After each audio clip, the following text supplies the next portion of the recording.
मैं नामदार कलेक्टर साहब ने મળવા આવ્યા હતા।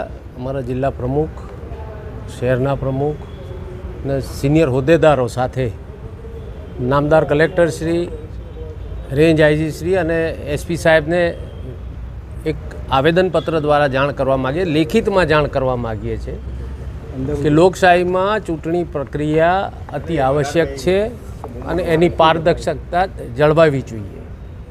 એની સામે જે પ્રશાસનનો ઉપયોગ થઈ રહ્યો છે, મુશાળ કરીને સાંતેજના પીઆઈ છે જેમની ટ્રાન્સફર થઈ ગઈ છે, 15 દિવસથી ચાર્જ છોડતા નથી અને ત્યાંના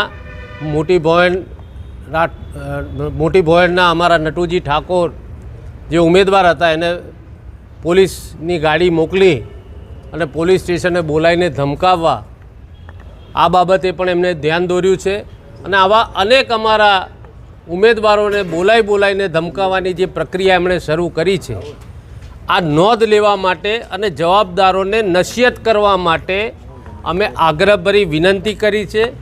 નહીં તો જો આ જ પદ્ધતિથી ચાલવાનું હોય, આ જંગલરાજ તરીકે ગુજરાત મોડલ ડેવલપ કરવા માગતા હોય તો અમે આક્રમક થઈને અમારે પણ આગામી શું આયોજન કરવું એની નીતિ સ્પષ્ટ કરવા માટે નામદાર કલેક્ટરને આજે આવેદનપત્ર અપાયા છે। અને બહુ સ્પષ્ટ વાત છે કે આવી રીતે જે કોઈ પણ અધિકારીઓ હોય, જે કોઈના વાલા થવા માટે થઈને આ પ્રવૃત્તિમાં પડતા હોય એ ચેતતા રહે, સરકાર કાયમી હોતી નથી। Thank you.